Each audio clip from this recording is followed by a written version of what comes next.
one day, man, we had a really nice, easy day planned, and somebody did or said something, man, at the breakfast that morning, and it was like, okay, now we have to go here, and then we have to go there, and then we have to talk to this guy, and then we have to find that guy, and then we have to do this. And it was just like, Yeah, holy our shit. has been not that way for a Republican Party. That was kind of the thing where we could do Trump's thing. I'm trying to think of the smokers. Bernie Yeah. Kosar smoked one running. Yeah. Paul Ryan. Probably Kasich. Isn't that when John Boehner on? No, Paul Ryan. I think it's Paul Ryan.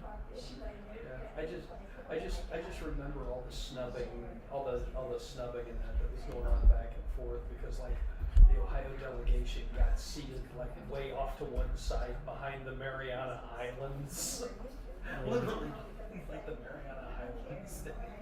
You know, they had Mariana Islands had like 7 people in a row, and then like the Ohio delegation was back behind that. It was ridiculous.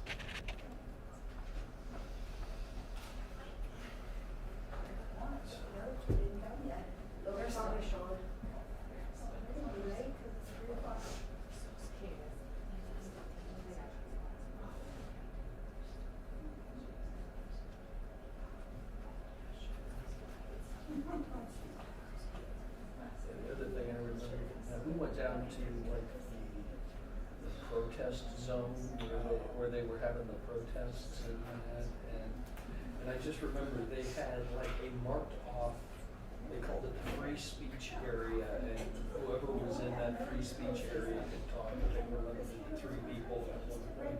Somebody said, and now we have 4 people in the free speech area instead of 3. We are protesting. We have 4 people there, and I'm like, damn, protests have changed since the 60s.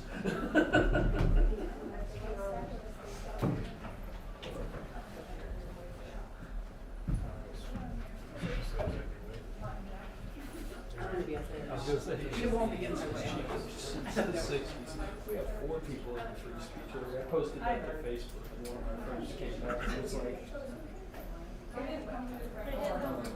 and one of my friends commented on it and was like, isn't like all of America supposed to be a free speech zone?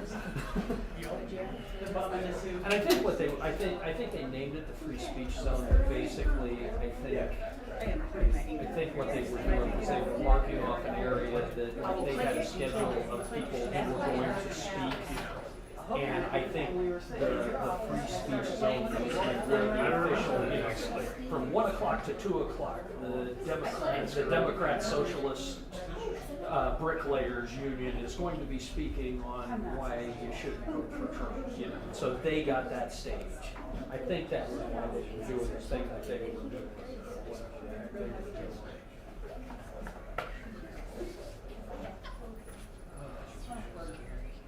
I'm so going to Subway when this is done. I'm going to Subway and I'm swapping for it.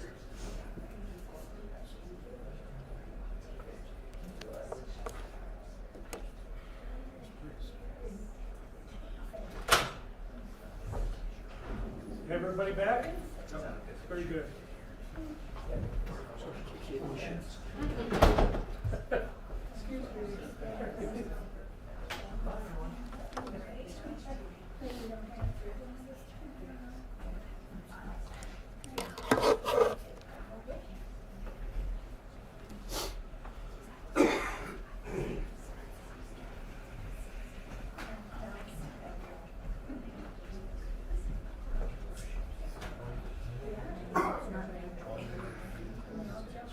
Sign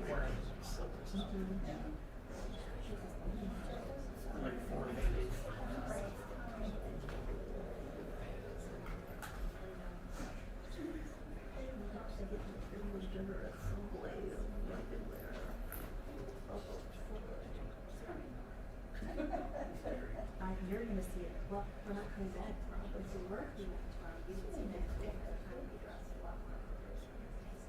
I just wanted to tell her. I can come back every week to wear that. I don't know if you know this, but it's like your job today. Someone did.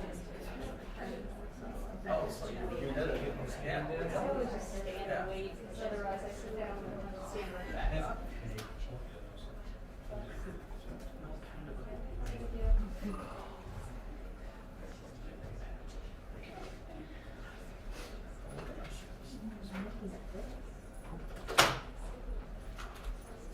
Yeah, I think it's from there. All rise, please. Probate Court for Illinois County is back in session. The Honorable Catherine A. Sal presiding. May be seated, thank you.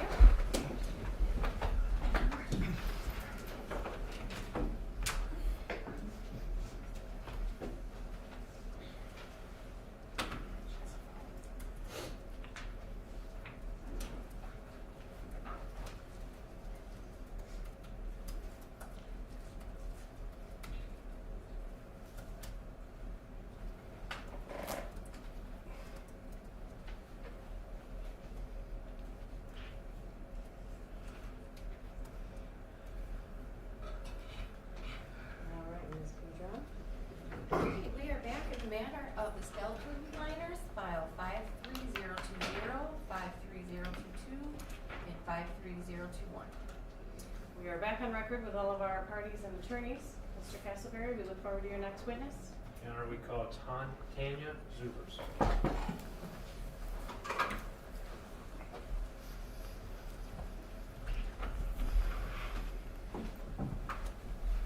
You swear or affirm to tell the truth, the whole truth, and nothing but the truth, so help you God? I do. There's a step here, be careful.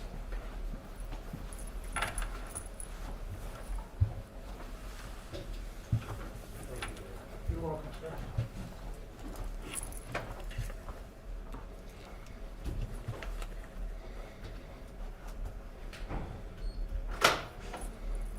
Thank you, Your Honor. Could you please state your name for the record? Tanya Zuvers, Could you spell your name? Tanyazuvers, And what city do you live Morenci. in? And is that in Illinois County, Michigan? Yes, And how long have you lived in Princeton? my whole life. How old are you? 58. It's part of the record. I'm going to take you back in time, Tanya, to when you met John Skelton and married John Skelton. When did you marry John Skelton? September of '02. And did you have children with Mr. Skelton? Yes, I did. And what were their names? Andrew, Alexander, and Tanner. And is that order that you just told me, is that their Yes. progressive? Yes. At some point, these three children, Andrew, Alexander, and Tanner, could you describe Andrew for us? Andrew was my smart as a whip, wasn't a computer or video game that he could not conquer. I want to say he was probably around 4 or 5 and he was playing a video game and the girls had friends over and he did something on this video game. One of the friends said, "Whoa, wait a minute, I've been playing this game forever. I didn't know it did that. Show me how you did that." So here's this little 4-year-old showing this teenager how to play this video game. And so he was Smart. very smart. They all three were very smart. But we're not here to determine who's the smartest. but No. I want a little bit of a description of each of the children. Sure. What about Alex? He was very inquisitive. If he could take it apart and put it back together, he was happy.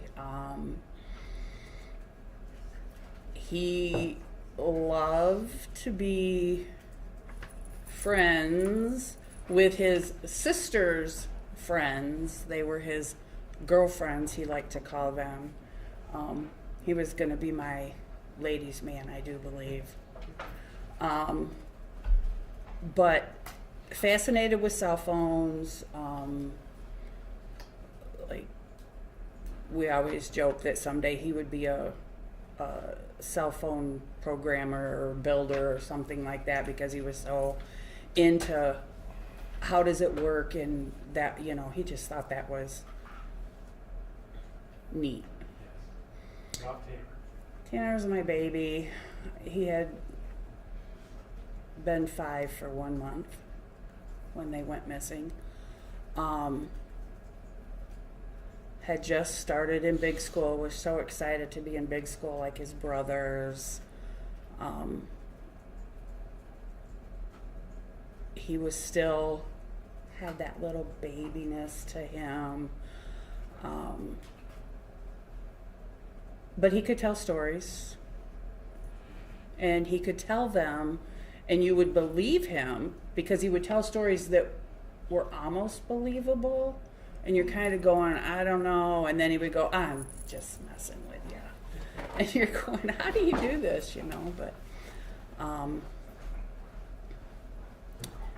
yeah. It's safe to say they were all pretty sharp children. Yeah, they were. And they were each other's best friends. They were,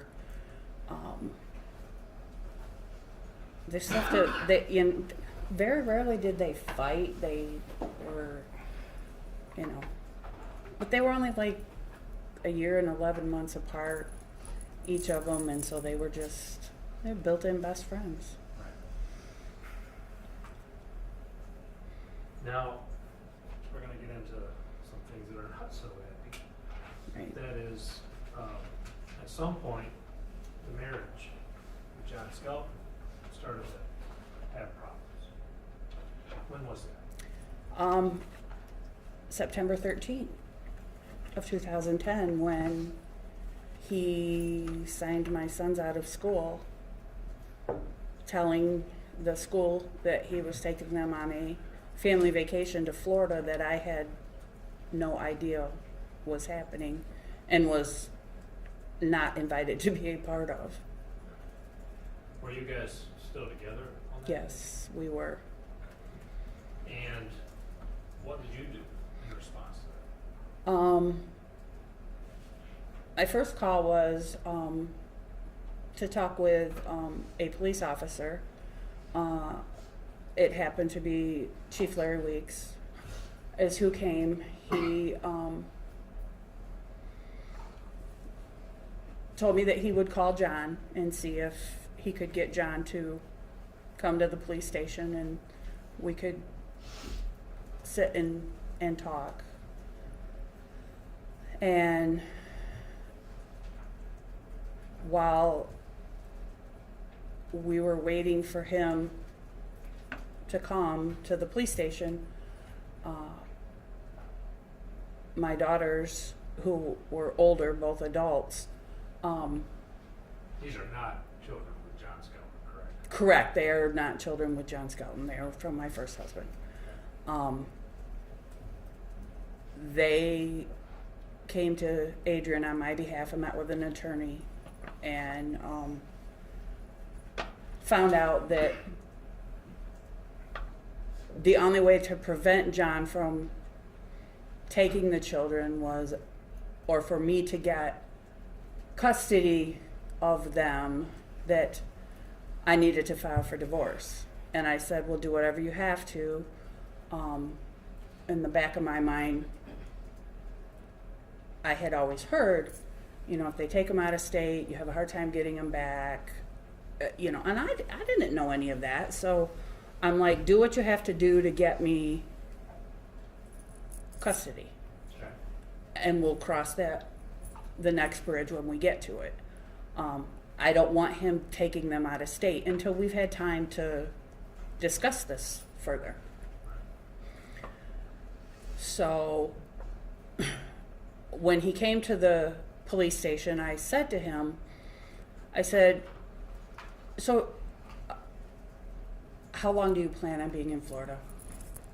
He said, I don't know, 3 weeks, a month, I don't know. I'll put him in school down there if we're going to be too long. And I said, well, you realize to enroll them in any school, you have to have birth certificates, you have to have social security numbers. You don't have any of that. And so we talked. I said, you know, we can go home. I can find that information for you. Just kind of playing his hand for a little bit just to see if I could get him to hold off. So we went to the house and I looked,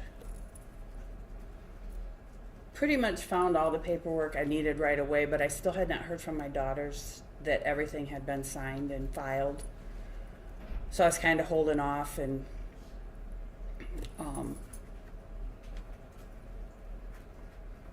I don't even know how long we were at the house. And he come out of his he had a room where his computer was, and he came out and he started yelling at me, and he said, "You've been lying to me." And I'm like, "What are you talking about?"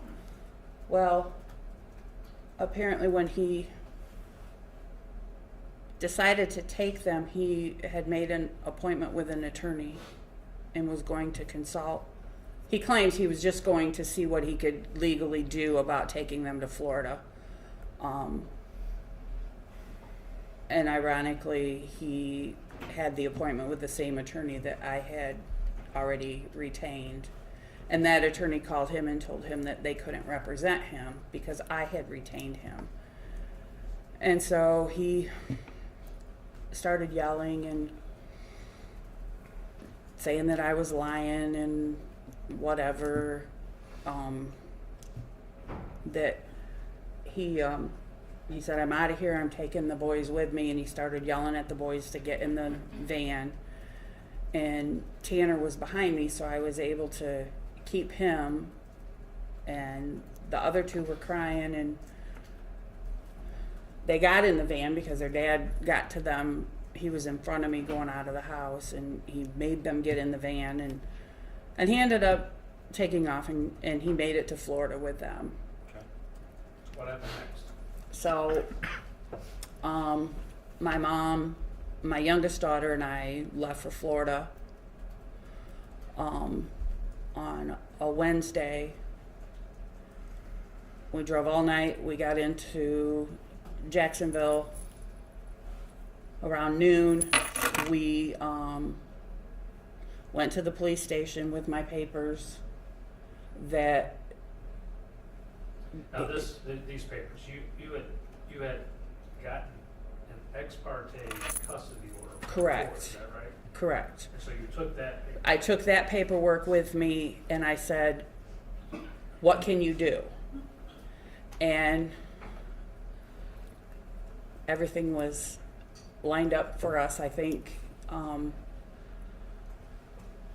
that officer walked us across the street to the courthouse, told us exactly what department we needed to go to. We went there. We showed the lady, "This is what we have. We need to have this turned into Florida verbiage." And we picked that up the next day. And around, I want to say it was around 5 o'clock in the afternoon. It was a Friday. I called the sheriff's department. I said, "I have this order and I need someone to serve it." And they knocked on the apartment door where he was staying, brought Andrew and Alexander out to me, and we left. But we had to stay in Florida for the weekend because the judge wanted to talk with both John and I before she allowed us to come home. Now you've thrown out different days of the week, like Wednesday, Thursday, Friday. I know, and I don't. So it's okay, but I want to make clear for the court that you did give a date to start. That was September 13th, and all of those days that you just referenced, the Friday was September 7th. So it's right away. There's no Right. delay. Right. It was all that same week. I mean, he left with the kids. You got an ex parte order the next day. The next day, you're on the way to Florida. Is that right? Correct. On Wednesday. You get there, you are immediately going to the court to get the order enforced, correct? Yes. And now you're to the point where you have to come back on Monday, which would have been September 20th. Right.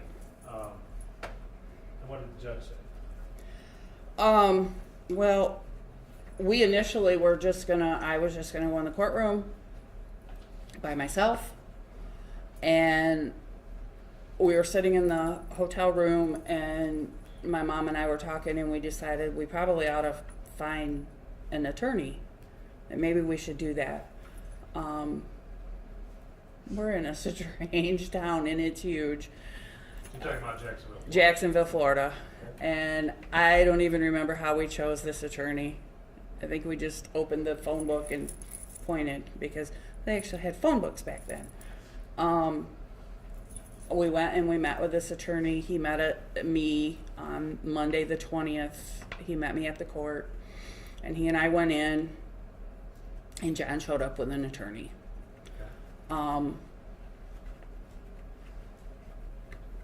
And the first thing out of their mouth was my history. I had been in trouble, and so they brought that up.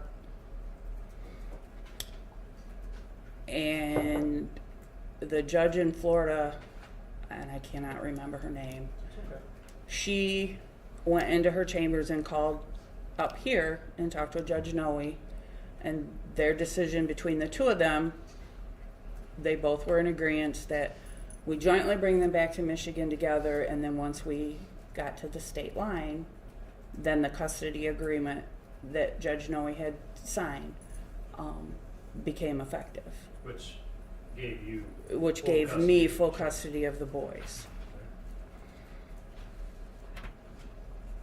So you get back to Michigan, and then on the next day would be September 21st. You're back in Michigan. I think we got back on the 21st, like late. I can't. But you didn't go home what I say is you were living at Congress Street Right. before you left. When you came back, where'd you go? I moved to my mom and dad's house with the boys Okay. for a couple weeks, and then I found I had a house I was living in with them. So you get back to Michigan and you go to your parents' house, but you realize you don't have your stuff, right? Mhm. Did you go back to Congress Street to retrieve your belongings? We did, and I moved out, what I needed for the boys. I moved out necessities, and then once I got the house, then we kind of split up some of the furniture. Was there an argument over a curio cabinet? Oh, yeah. Tell us about that. So I was living in the Congress Street address, and before I left to go to Florida, we moved the curio cabinet out, because at that point, I'm trying to remember. Anyways, we moved the curio cabinet out, and when John got home, when we got back from Florida, he flipped out that the curio cabinet was gone. He called me up. He's like, "Where's this at? What did you do with it?" I said, "That was mine. You gave that to me as a housewarming gift when we bought the house." And he's like, "I paid for that. That's mine." Okay, we moved it back. This is the same curio cabinet that was found smashed to pieces. Yes, sir. So you're back in Michigan. You get the boys back in school. I did. Did you get them into counseling? I sure did. What happened next? Did you start a discussion with your attorney about parenting time? We did, and when I think back and I look in my papers, we had dates, but we never made it to those dates to get things finalized through the courts because the boys disappeared. But in your discussion with your attorney, did you guys, and I know John Skelton had an attorney as well, is that right? Correct. And so in the discussions between your attorneys, did you work out some Thanksgiving parenting time? We did. We worked out some parenting time. I had agreed to allow him to have half of the Thanksgiving vacation, and then I would get them back on Black Friday. And what time were you supposed to get them back? Between 3 and 4 o'clock. I don't remember the exact time. But if I said 3 o'clock, would that be? Yeah. So Thanksgiving's always on a Thursday. Did you have a Correct. phone call with John on Wednesday night? I may have. Do you have any recollection of arguing over him telling the children that you went to jail? I know that I had a conversation with him on that Monday night, I believe it was, when the boys came home and told me. I called him and he tried to say that they overheard him talking on the phone and that he didn't mean anything by it, that they were listening and not where they weren't supposed to be or something. And I said, why are you even having conversations with someone on a phone like that when you have the boys with you? Why would you even do that? So the kids asked you. They told me that Daddy said that I went to jail. I assume you were upset. Well, just a little. So he then takes the boys for the Thanksgiving holiday. Correct. And where did you spend Thanksgiving? I went to my sister's house in Kunkel, Ohio, to do our normal family get together, make crafts and have fun. And did John try to contact you that day? I think so. Yeah. And did you talk to him? Not till that evening. So you didn't want to be bothered? Well, Thanksgiving. no, There was I mean, no if messages. it's an emergency, you can call me, but you don't need to keep texting me and blowing my phone up. You're supposed to be spending time with your sons. So later in that afternoon, did you eventually have a conversation with him? We did talk. What'd you talk about? I honestly don't remember. I'm sure I said something about blowing my phone up and then the whole having to tell the boys, and I know that we had a fight on that phone that night.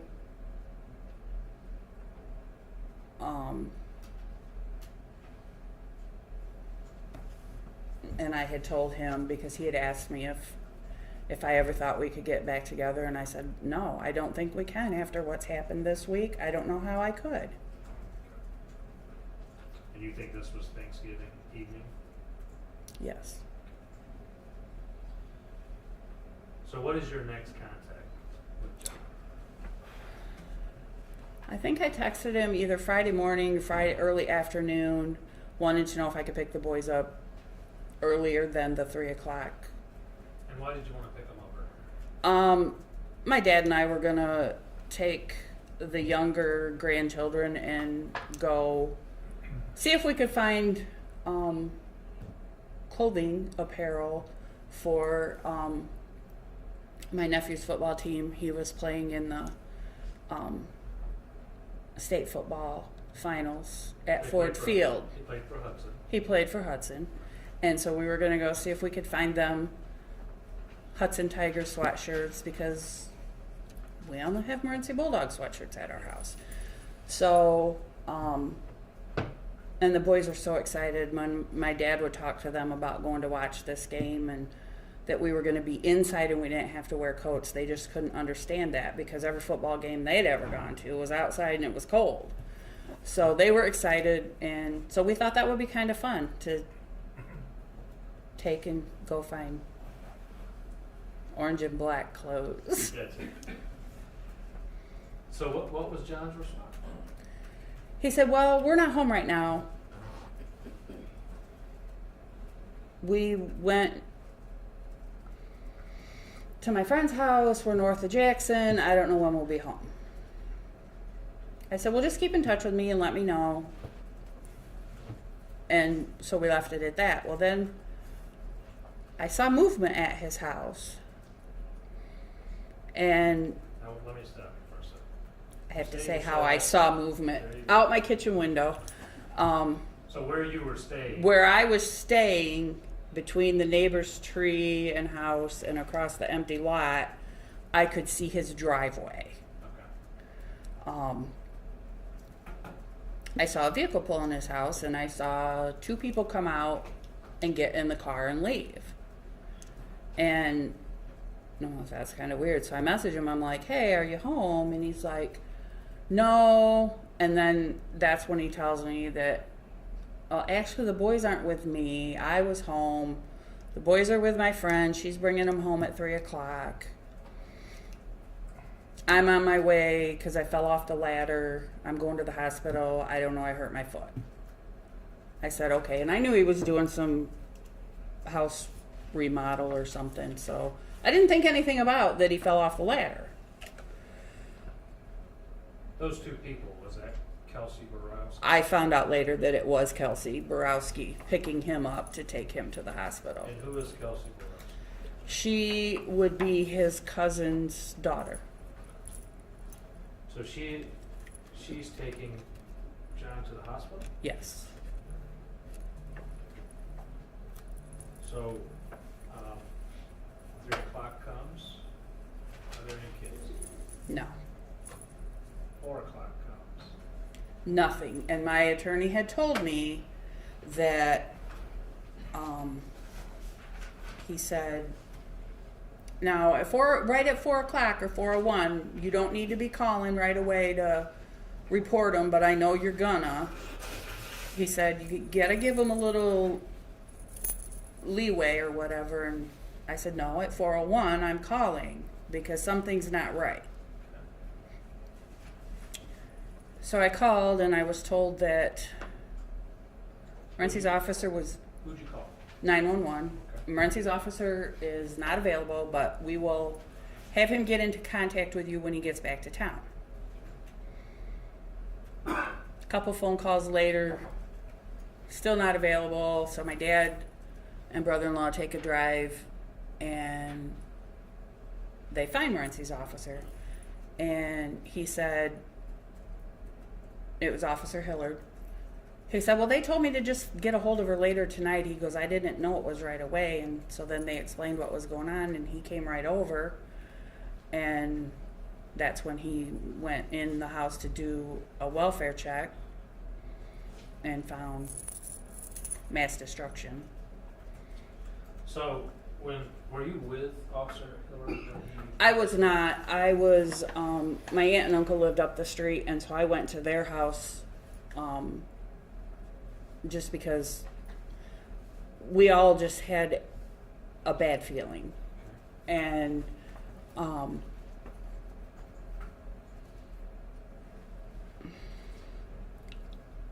I made the decision I didn't want to be there if something bad was happening. So when the police went to enter this home,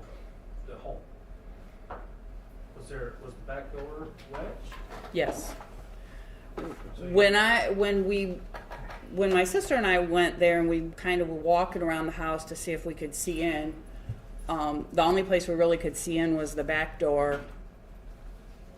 And I still had a key for it, but I couldn't get the door open. We noticed that he had taken a 2x4 and wedged it against the door and against the steps that went up into the dining room so that you couldn't get in the house. So did the police have to force their way in? I understand that they did, yes. What happened next? He went through the house, did not find the boys. Now,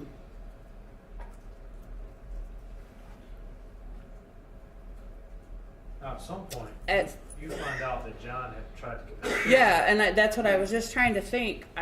Because I remember, I'm pretty sure I made that phone call from mom and dad, so I must have went back to my mom and dad's house, and I called to Fulton County Health Center, and I asked to speak to the nurse taking care of him, and the nurse, he said, "Well, are you two still married?" And I said, "Yes, we're still married. I've filed for divorce." And he said, "Well, technically, you're still his wife, so I'm going to tell you. John is here because he tried to kill himself." And that was the first I heard that. And I said, "Okay, does he have 3 children with him?" And I explained to them, you know, my sons we can't find them. They're not at the house. John had them. Claims there's a woman that had them, but there's nothing. And he said, "No, ma'am, there are no children here with him." And did you relay this information to the police? Yes. And what did they do that you know? I know that Officer Hillard went down to Fulton County. And then pretty much the next thing that I heard, or that I can recall, Chief Weeks called and wanted to have a sit down, him and I. And I want to say it was like 1 a.m. or something. And so one of my sisters and I and my dad went to the police station to sit down. Chief Weeks said that this is, we have the Amber Alert, and in another couple hours, this is not going to look like Morency's police station because we have people coming in from all over to look for your sons and find out what John did. Now, over the next, I know this is difficult, and if you need to take a break, you just let me know. Okay. And I think the court will understand. Over the next several days, there were obviously multiple search parties that were put out. Yes. Are you aware of that? I was vaguely. How were you getting updates? Pardon? How were you getting updates? On what was going on? There was an FBI agent that was assigned to come to the house periodically with updates. And there was also, I'm not going to remember exactly what her title was, but she was kind of there beside me pretty much through daytime hours. Like victim services? No, she was a doctor of psychiatry or something. Okay. And so she was just there with us, and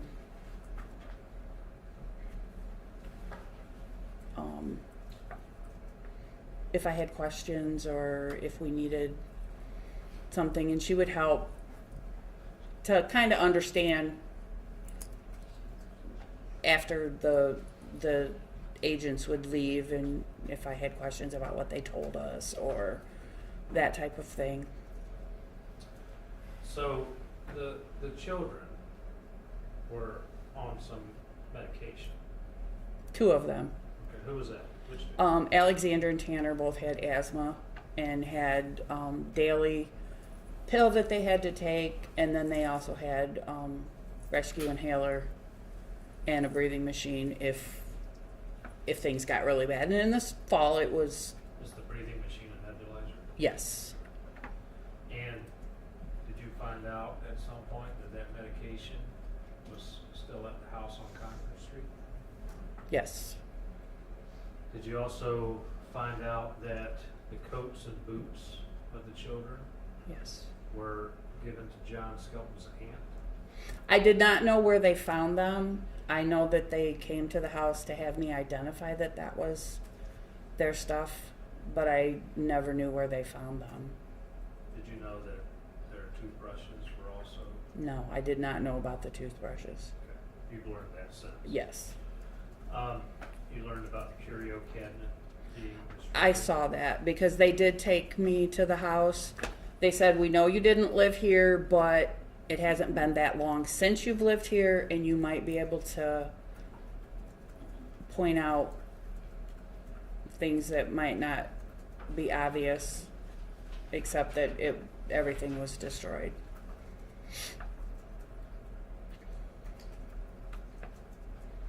Now, there was a suicide note that was written to you. You aware of that? I know there was one written. I've never seen it. Were you told about it? Yes.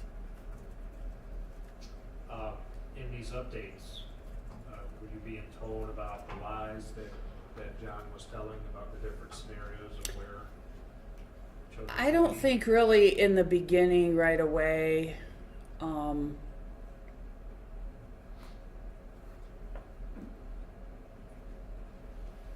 I know it's just that time was so foggy for me. I understand. Because I felt like I was living somebody's nightmare. It's okay. We only want you to talk about what you remember. Yeah, and I, Remember in our conversations, we don't want to guess. right, We only want to talk about what you know. correct. Okay? At some point, and this was not very long after November 26, 2010, the FBI came to you and told you that your children are probably not alive. Correct. Do you remember that? I do. Did you want to believe it? No. Did you want to hold out hope that they were alive? Yeah. And I did for quite a while.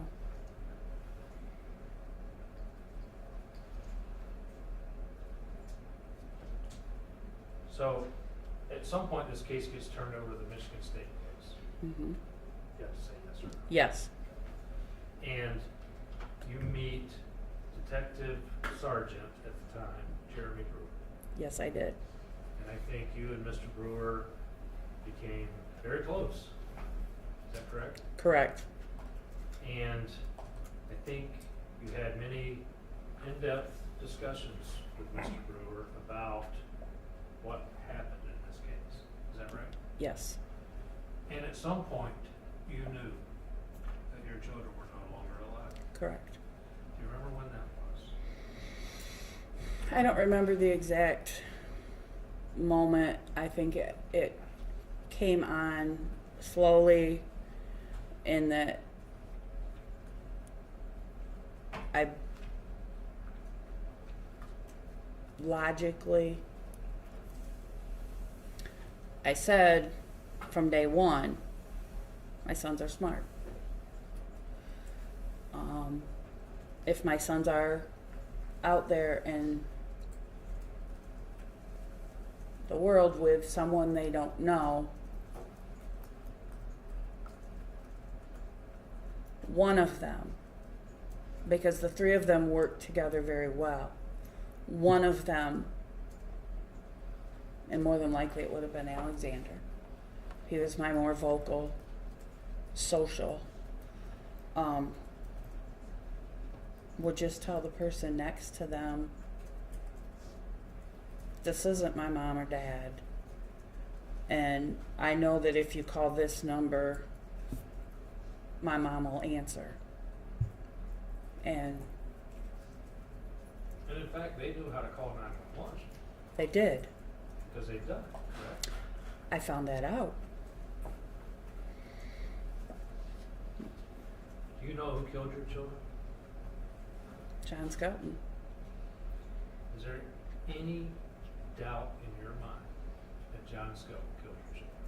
There is no doubt in my mind.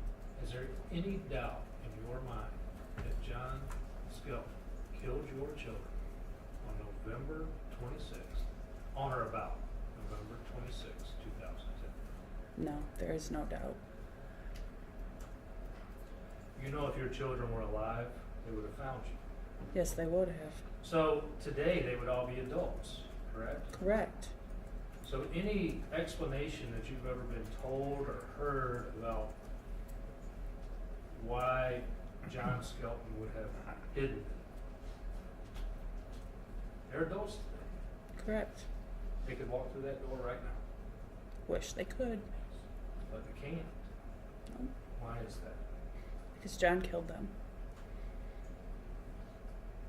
I know a lot of people have asked questions about why are you doing this? Correct. And you and I have had some long discussions about that. We talked about a headstone. Mm-hmm. And I know that one of the things you wanted to make clear to the court is that it's important to you that you want to be able to put a date on that headstone. Is that right? Yes. And is that date November 26, 2010? Yes. You're asking the court to declare what you know happened, that John Skelton killed your children on November 26, 2010. Is that correct? That is correct. Do you think this shows respect to the children, that we are doing this? Yes, it does. Because their dad showed them no respect. And I shouldn't even say their dad. John Skelton showed them no respect. Because any loving father would not have done what he did. And I owe them the respect that we may not have their bodies, but they're still, their lives still meant something, and there is a place to go. They deserve a death certificate. They do. Kenny, I'm proud of you and the courage you've shown. Thank you. I have no further questions at this time. Go ahead, Ms. Sting.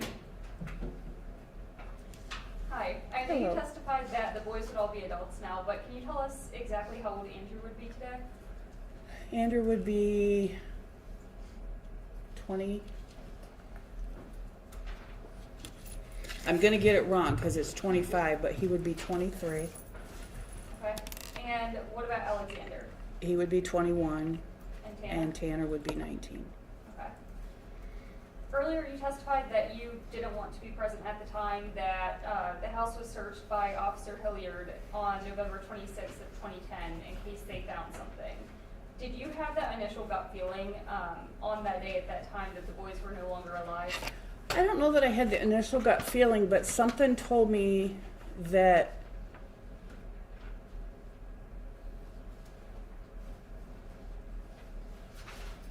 this wasn't just a case that a friend, as John Skelton told me, had the boys.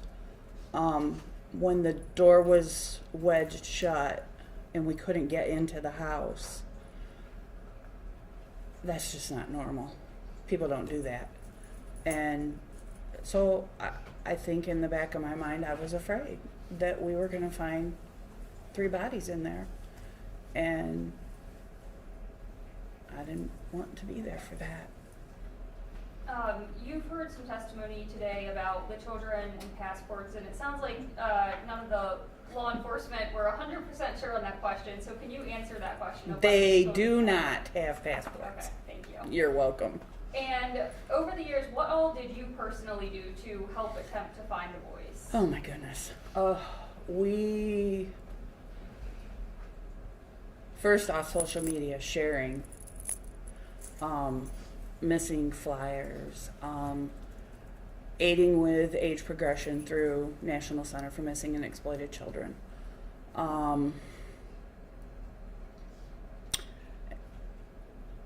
Any interview that I could do, we did a story with John Walsh. He came out. Podcast, I can't tell you how many people I've talked to on podcasts or done countless interviews with anybody to just get the information out there. Did you participate in any of the searches that were done? I did not. Okay, why not? I couldn't. Family did. I was just, Do you have that same fear that you had on November 26th? I think so. I was living somebody's nightmare. And at that point, I didn't know what end was up. So to go out and participate in public, and no offense to media, but I was nowhere ready to face anybody with a camera or a microphone. Now, there was testimony regarding Alexander calling 911 on that day that he was with John and, felt scared or alone or Right. he couldn't find his dad when both of them had been in the house the whole time. So did you teach your kids about 911? Yes. Okay. Yeah, we, along with your ABCs and your 1, 2, 3s and your address and your name and who's your mom and who's your dad, and you learn about. That was just an automatic mom thing. You teach them about 911, and like I said, Alex was fascinated with phones anyway. So am I surprised that he's the one that would have done something like that? No. He was my very vocal child. Okay. And do you believe that if your sons were out there and had the opportunity to call 911 in the past 15 years, they would have? Definitely. And you heard the testimony today from all of the law enforcement personnel that the boys hadn't been heard from or seen since November 26, 2010, correct? Correct. Does that lead you to believe as well that the boys are deceased? Yes. I have nothing further, thank you. If you're comfortable, I'd like to hear a little bit about the dynamics between you and John and what that environment was like. And if you're not comfortable enough to share, I understand. No. I thought we were in a happy marriage. I mean, couples have problems, they have fights. He had at one point mentioned that he would like to move to Florida, or at least go down there and try to look for a job. And I said to him, I said, we can't just uproot and move to Florida. School just started. There's processes. When are you thinking you want to do this? And this was like the weekend before he took them to Florida. And he said, well, in a couple months or whatever. And I said, because of my criminal past, there are things that I have to look into before I can just up and move. I can't just, we have to find out. And I said, I can make those phone calls on Monday and say, what do I have to do to move? Apprehensive about it, just because Morency's a small town. Everybody there knew what I had done. I had paid my time. I was welcomed back into the community. Going somewhere new where nobody knows me. I think ultimately that was John Skelton's goal. Was to get me where I didn't have family and friends and I had to rely on him.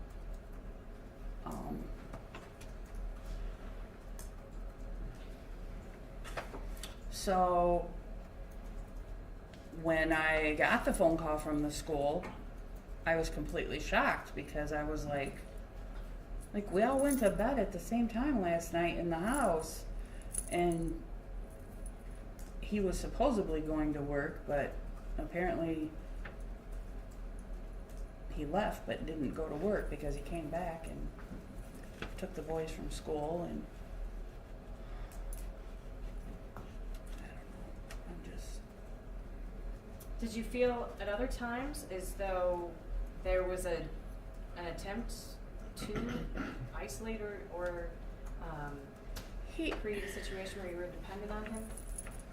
he was very jealous of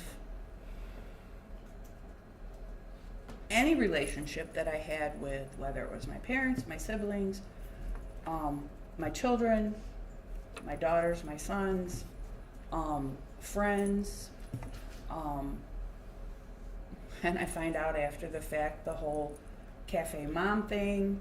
He was very jealous of that.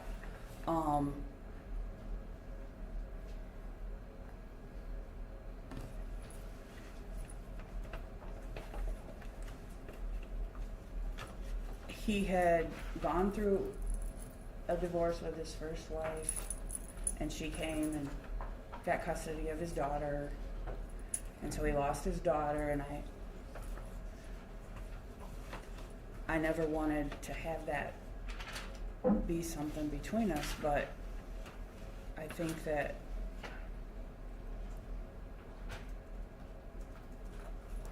I don't even know where his mind was or what. It's like he became somebody different overnight. Was there ever any other time that he had done something sort of just rash and impulsive that you couldn't necessarily explain? Not really that I can think of. I mean, he liked to drink and like binge drink, and then he was, I don't even know how to explain it.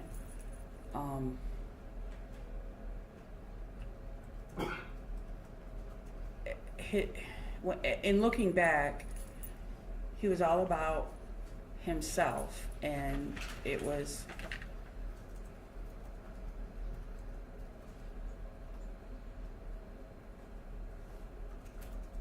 his needs and wants before anybody else's, and just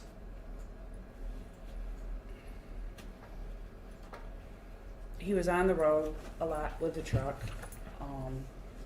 so a lot of times I felt like I was a single mom anyways, because he was gone for days at a time. So the boys and I had a routine.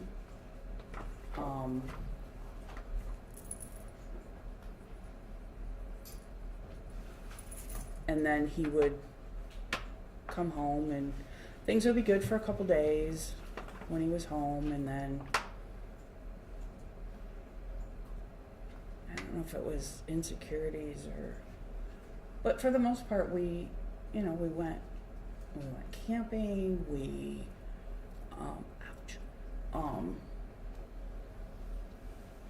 the boys played soccer, we always outside playing. He was building a treehouse in the backyard for the boys and kind of starting to teach them about building and making cuts and using a hammer, and then it was like one day this switch flipped and just became somebody that none of us recognized.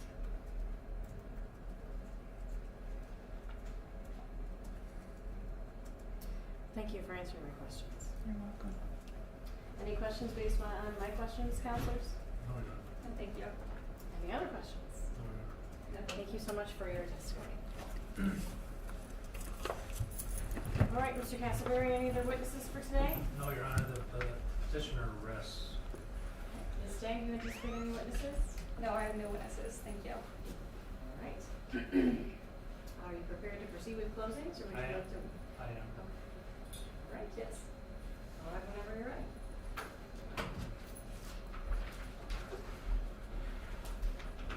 Your Honor, we've been here since basically 9 o'clock this morning. I'm not going to insult the court's intelligence and summarize everything that happened here today. You heard it. And it's all in one fun day, which is actually good for the memory. Obviously, there are some things on the timeline that was entered that I do think is important for the court to consider. However, I think what is really important is that the petitioner in this matter is Ms. Zuvers.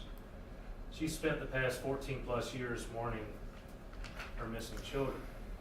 Every day since November 26, 2010, she has hoped and prayed that her children would return alive and safe. You just heard her testify that she had to come to grips with the fact that that's not going to happen. She knows that they're dead. She knows that they died on or about November 26, 2010. She has prayed this whole time that her heart would heal and someone would provide information on their whereabouts, even though she knew they weren't alive. She's hoped beyond all hope that the last person to see them alive, John Skelton, would offer any plausible explanation. He didn't even bother to show up today.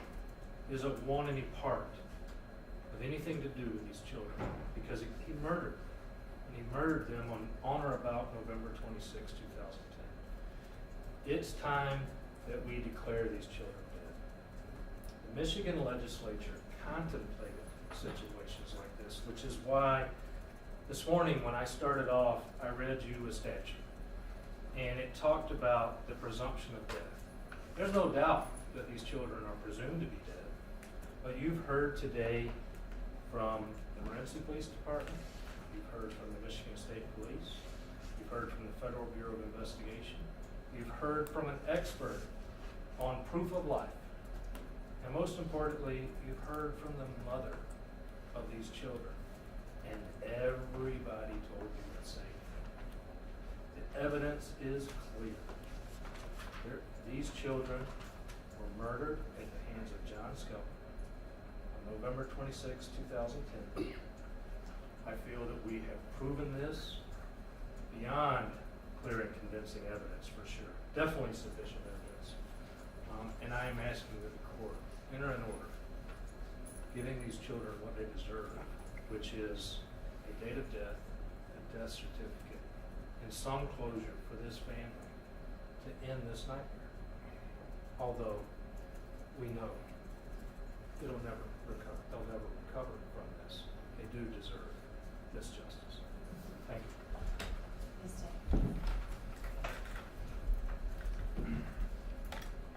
In a typical case before this court, during this hearing, I would have been sitting at this table with my clients. However, as you have observed, I have been sitting at that table alone. And I've been sitting there on behalf of Andrew Alexander and Tanner Skelton, who could not be here today with us because they are deceased. This is not a typical case.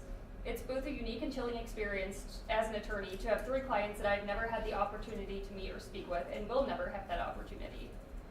Based on the overwhelming amount of evidence that has been presented in this matter, and on behalf of my clients, Andrew Alexander and Tanner Skelton, I am joining in the petitioner's request to have these three boys declared deceased and a finding that they have been deceased since on or about November 26th of 2010.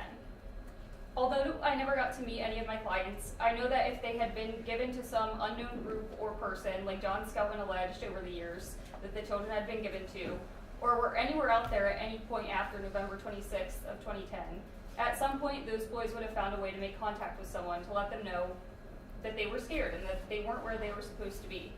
How do I know this? I know this because on November 21st, 2010, just 5 days before the boys would never be heard from or seen again, 7-year-old Alexander Skelton made that phone call that you heard testimony about today to the police while he was at his father's home because he was scared when he couldn't find his father, John Skelton. It turned out that John Skelton was just upstairs in the home, but 7-year-old Alexander knew to call 911 because he felt scared and couldn't find the person that he looked up to and that he knew was responsible for caring for him, or was supposed to be. Tanya Zuvers also testified to the boys' intelligence and ability to call 911 or give someone their address or even their mom's phone number. This evidence shows that Alexander Skelton knew to call 911 whenever he felt that he needed help. I don't need to go back through all of the evidence that was put on today. We all heard it. The evidence and testimony that has been put on during this hearing, which hundreds of law enforcement agencies have been involved in over the last 15 years, shows you that there is no doubt in any reasonable person's mind that these boys are alive. Or not alive, sorry.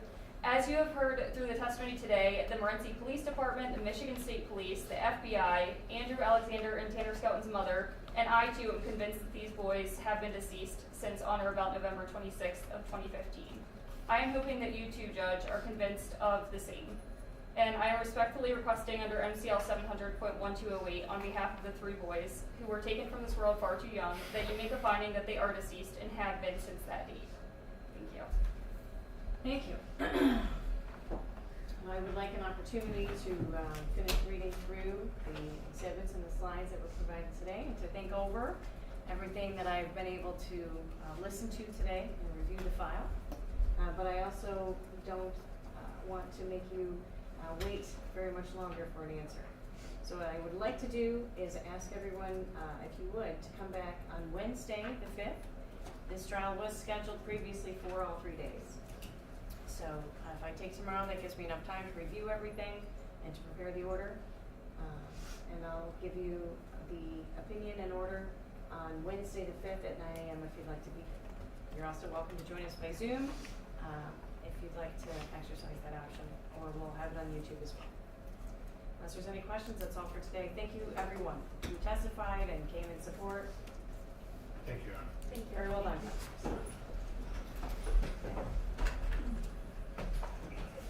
All right, court's in recess. All rise, please.